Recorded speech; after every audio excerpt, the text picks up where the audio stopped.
Well then, it's time.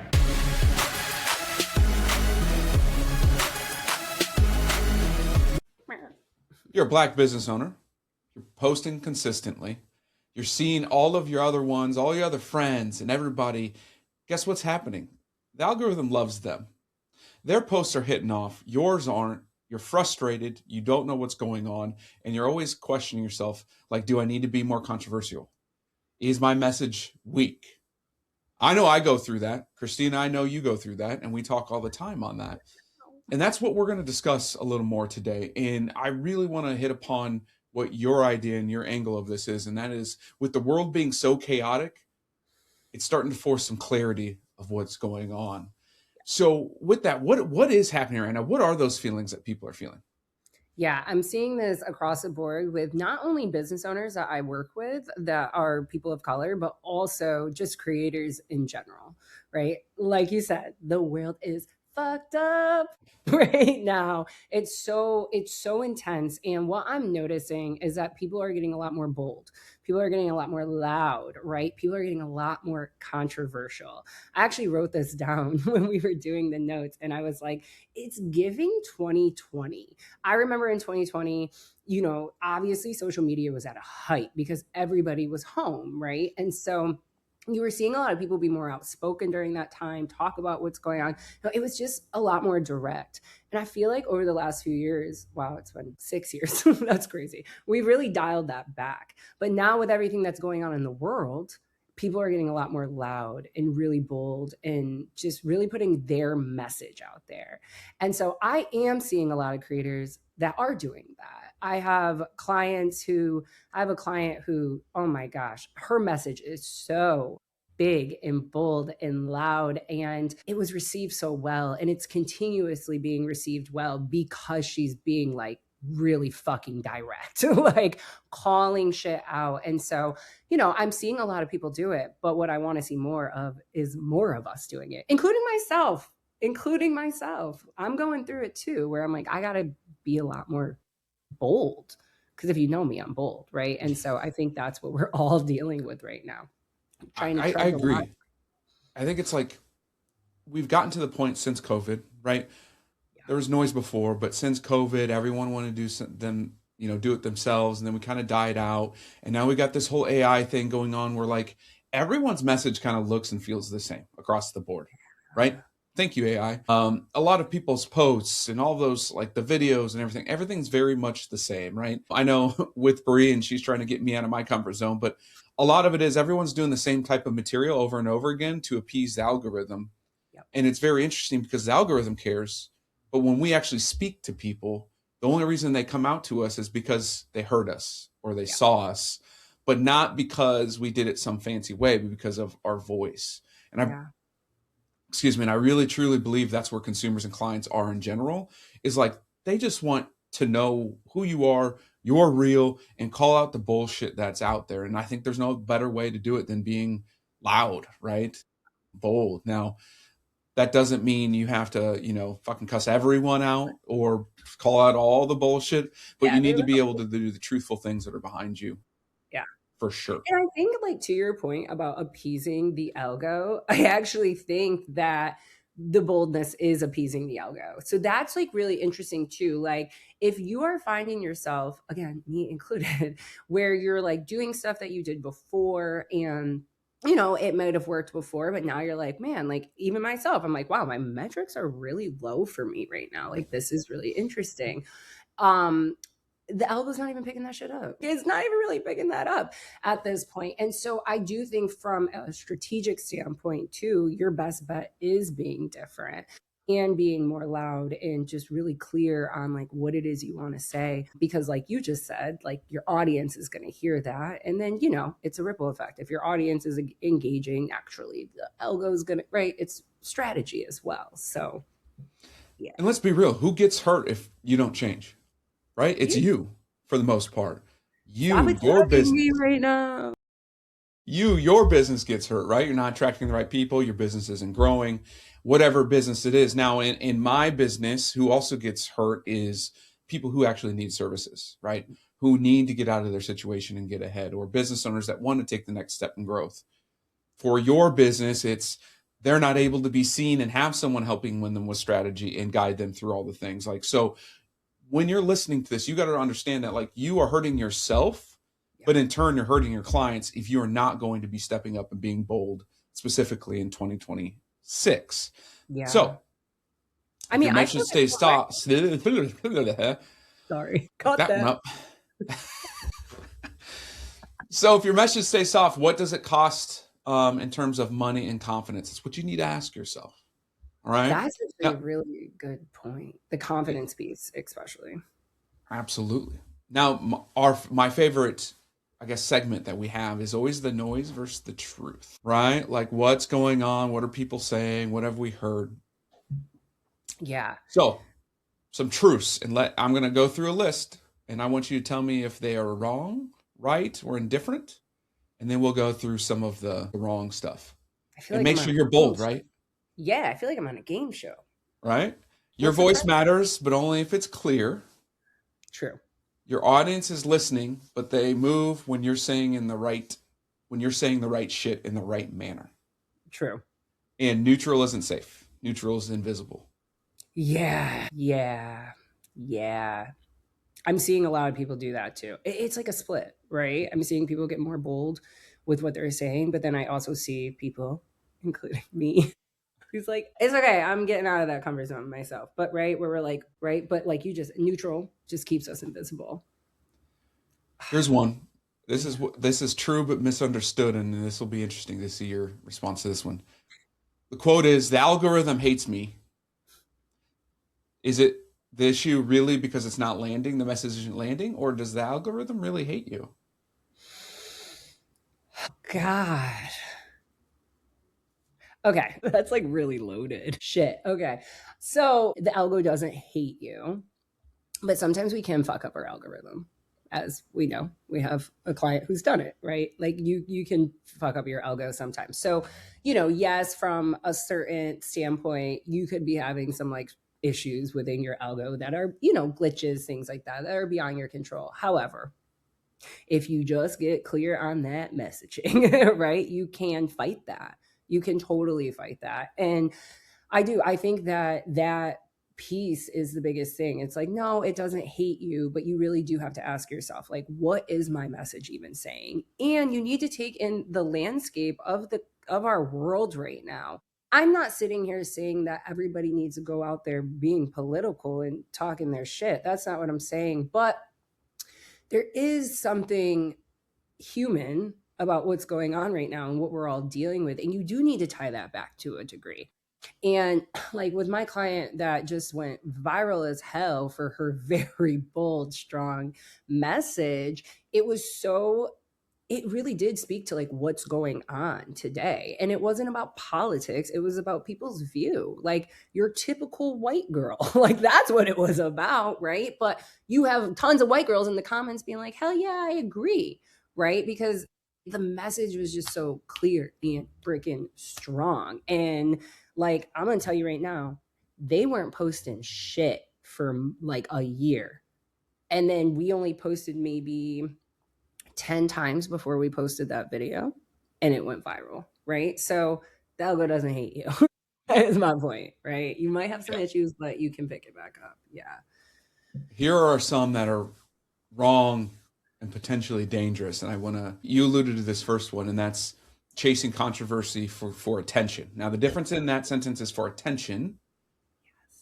Your past one, you just said she did it. She talked about controversy, what's going on politically, but not for the attention part, but just for the bringing everyone together in the whole Yeah. part of it, like as a world. So why is it dangerous for you, not only as a content creator, but for our economy and our society, to be chasing controversy solely for attention? I mean, like, there's so many layers to that from like actual danger.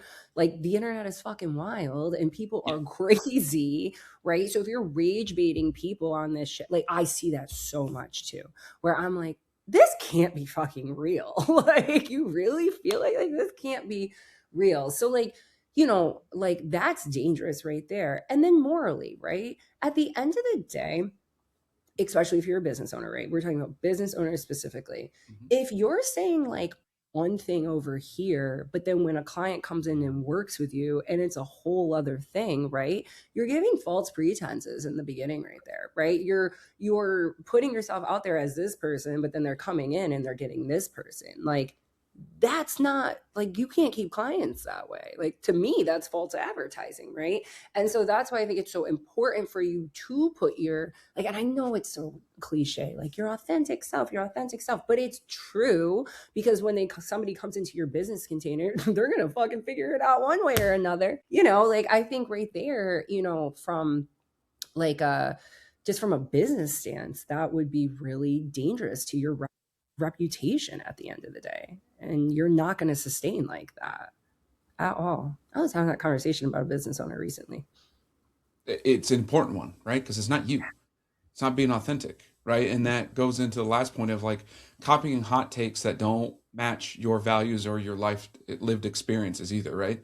Like, I'm not going to go out there and blast things and say things about something that isn't in my realm, right?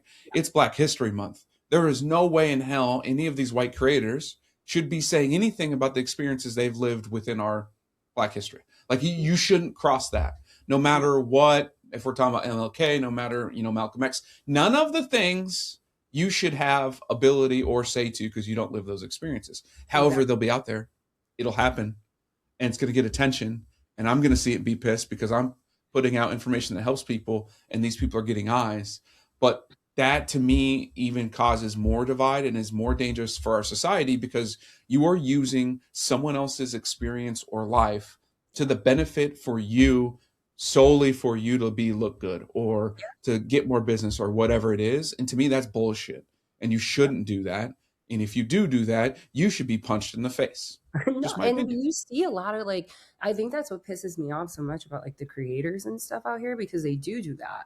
And then you have all these creators making all this fucking money, and they're thriving, quote unquote, right? Right. And then you have business owners like us who are really ethical and, really stack up to what we believe in and stand for. And yet we're struggling. We're on this struggle bus, right? And so, the biggest thing is, like, if we don't make this type of content, then we're literally only letting the bullshit get out there. And hello, this ain't Fox News, baby. Like, hello, I'm sorry. But like, like, in order to really get like the fucking truth out there and really talk about those experiences and stuff, like, we have to create the content around it. So This isn't people a are asking, this is a therapy session for me. we'll get therapists. Ashley, the therapist, is coming on in March. So y'all, this is just us. So now everyone's going to be asking, so what is the difference between being bold and messy, right? There's a line. Yeah. So what is it? Gosh, I mean, like, I feel like you're messy if you got to double back on your message, right? Like, if I'm saying something and I believe in that and I stand on that with everything in me, that's me being bold and clear on what I am. But then I think you get messy when, like, you can't back your shit up. And then you're backed into a corner because, hello, if something goes viral, people are going to comment. People are going to put their opinions out there, right? And that plays a role for sure. And then I think the other thing is, like, again, if you stay to your authentic self, this isn't gonna be a problem. But it's like brings back that rage bait. And it's like, am I trying to rage bait people and piss them off? Or like, do I really feel like this? Like, you gotta, like, because that's another way to get really messy with it. So again, it all just boils down to, in my opinion, you can't get messy if you are so clear on what you feel and your moral standing right there. Which leads us right into your expert lens, the segment about this, and the essentially 3-step framework. The little thing that you just said is stand, say, and then sell. Stand on your damn business, right? Say what you want to say.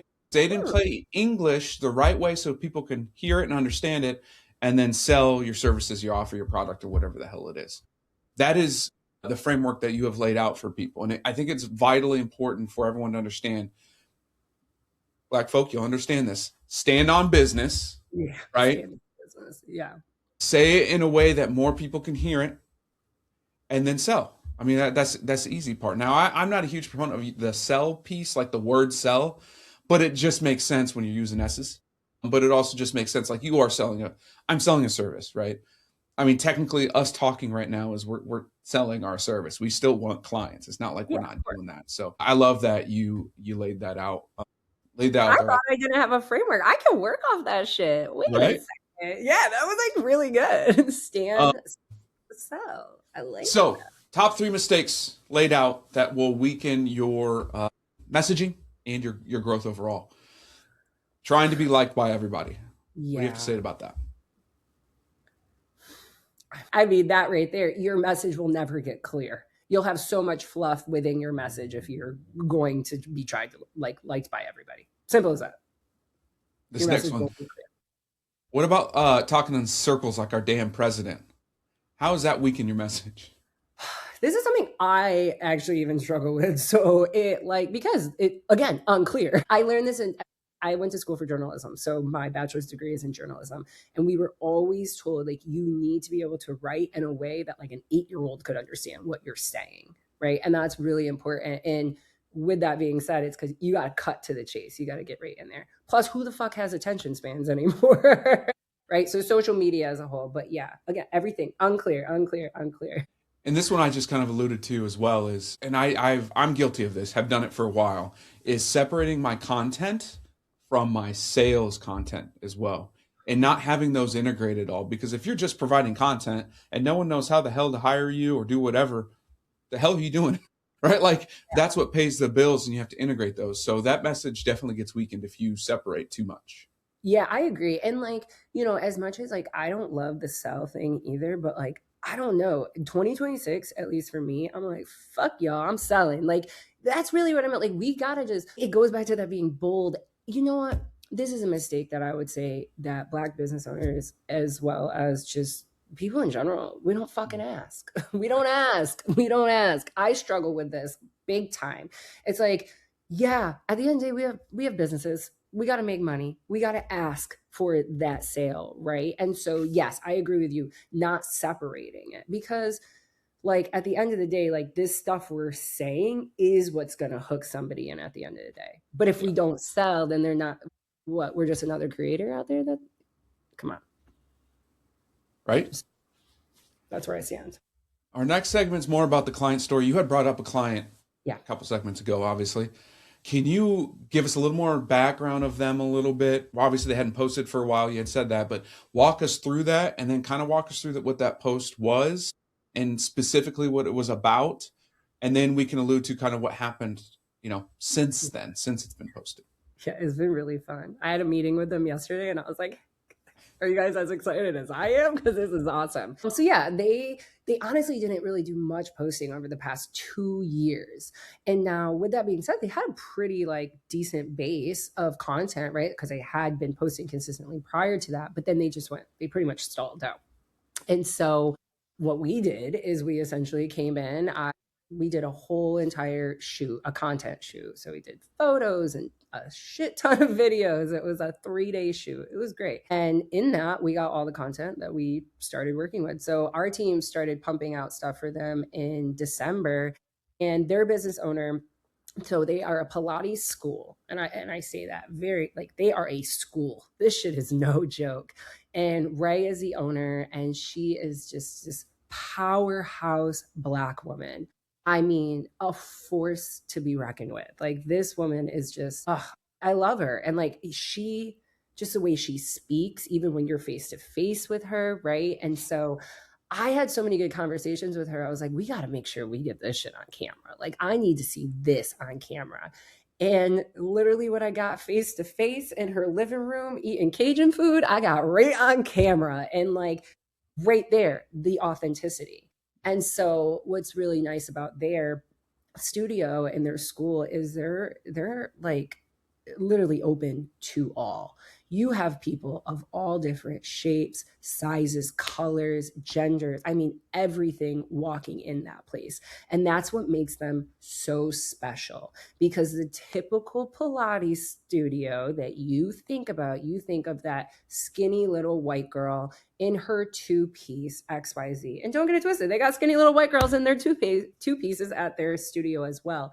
The problem is skinny little white girls are used as marketing material in the Pilates world. And so it makes it feel like such an exclusive thing. Like, I'm gonna tell you right now, I live in South Florida and would not feel comfortable walking into a Pilates studio here.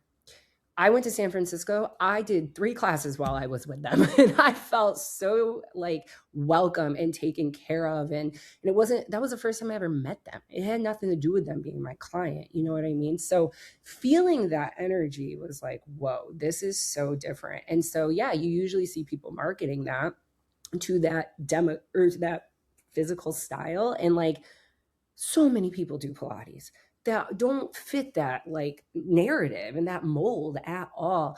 And so we got Ray talking about it. And I was like, so tell me, what does a traditional Pilates girl mean to you? And then she just popped off. And it was nothing against that skinny white girl. It was against the marketing behind Pilates and how that's actually extremely dangerous. And it's really dangerous also from like actual physical danger that, you know, people not teaching properly. And so we posted it and that shit popped off. And it wasn't the most viral I've ever seen, but how viral it went, and it was so specific, we attracted literally, I checked it this morning, we are at over 1,000 new followers in 2 weeks from that one video.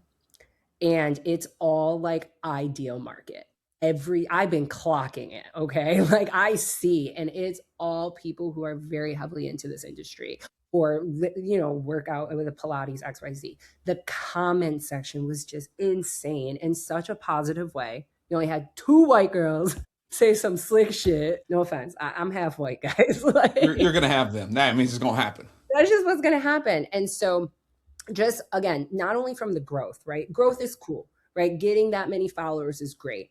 But as somebody who has had it happen, like you don't always get followers within like your niche or your target, right? Like I have a ton of followers in my market that are literally not even ideal for clients for me. So for them to not only go viral, but they attracted all ideal clientele for them, oh my God, you can't beat it. And so what did we do after that? We've been capitalizing on it.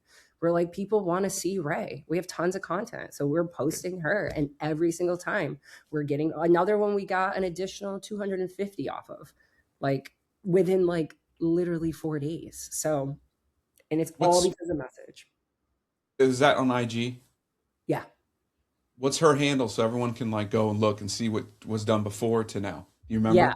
Yeah. It's Pilates School SF. So Pilates School SF, Pilates School San Francisco. Perfect. Yep. Awesome.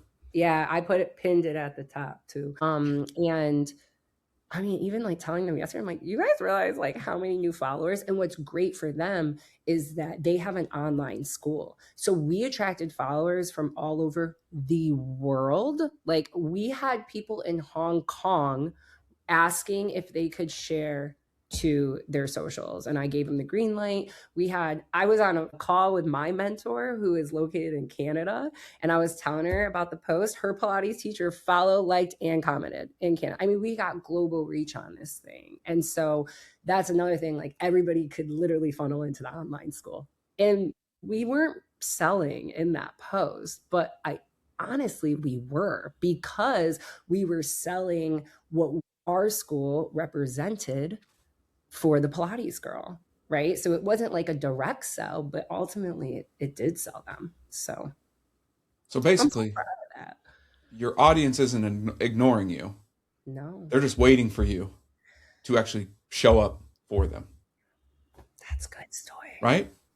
Yeah. I like that. That should be the title of this. Hey, maybe it will be. I don't know. I'm not in control of that. That's your job, not mine. Is it my job? Well, it's somebody's. It ain't ours. Job on the team. No, for real people though, think about it.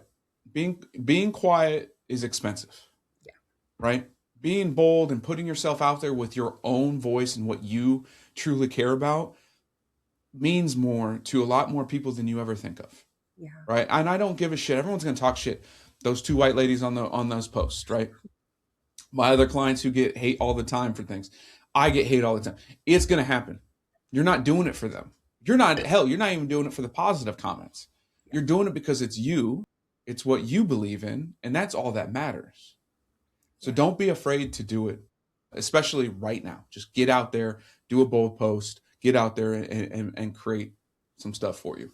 But instead of ending on like, hey, just go to our like, share, all that crap. It's Black History Month. And so I got a little bonus content question that you weren't prepared for. Right. And it is could be deep. Could be deep. Everyone, I'll give my answer in the last episode of the month. But for now, question is, Kristina, it's light skins. We got 1 foot here, 1 foot here. Yeah. What does Black history mean to you? And is it something that you truly care about, or is it something that you wish was different? Oh. Whew. That's a loaded question. Holy shit. Okay. What does Black history mean to me? Let's start with that. As somebody who is obviously mixed, like you guys might be watching this and be like, this girl's Black. Yes, very much Black.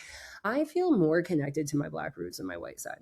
My mom hates when I say that too, but it's just like the reality of it. And I have made it my mission personally over the years. Like my family is very open. Like I know so many stories from my grandparents, my Black grandparents, and our history line. I mean, I'm talking, I know I went back on family history to like the 1600s. And with that being said, I learned so much along the way. And so for me, like when it comes to Black history, it's also, of course, like personal roots, right? And wanting to have that full understanding, especially as somebody who is biracial, and knowing my family lineage and like where we came from and all the great accomplishments that we've made along the way. But then, I don't love Black History Month as a whole, right? Like, what the fuck? Like, come on. Like, and I say that for the same reason that you're laughing, because like, why is there this designated month for Black history? Black people, truly, we are history. Are you kidding me? Everything, there's so many, from inventions, like, oh my God, the amount of fucking inventions that Black people did alone, to the civil rights era, to literally now, and like people having to stand up and speak out. Like, it makes me feel proud. I'm so proud to be I'm proud to be biracial. I am. And I'm proud to be a Black woman. It's so important to me. And God, this is going to make me tear up, because it is. It's like emotional, especially as somebody who's light skinned. And you know this, people try to revoke our Black card all the time and try to play us like we don't understand or XYZ. But at the end of the day, it's my roots. And I know that. And I'm really proud to stand here as a Black woman and be able to talk about this shit. And like, yeah. And then do I wish it was different? I mean, like, listen, oppression fucking sucks. And like slavery sucks. All of it fucking sucks. And like, yeah, do we wish that upon people? No, of course not. But I think there is a resilience that is a double-edged sword for the Black community. And I do believe that without that history, like, I don't think we could stand tall the way we do today. It's so different. It's so different. So I don't want to say I wish it was, I mean, I wish people acted different nowadays, but I'm talking about history itself. It's like, can I say I wish it was different? Sure. I think about my grandparents and the things they went through, from really deep segregation and growing up in the South and then living in New York State. Like, I think about all that stuff, but it shapes us. It shaped us. But do we need to continue this shit? Fuck no. That's what I want different. So that's a hard question.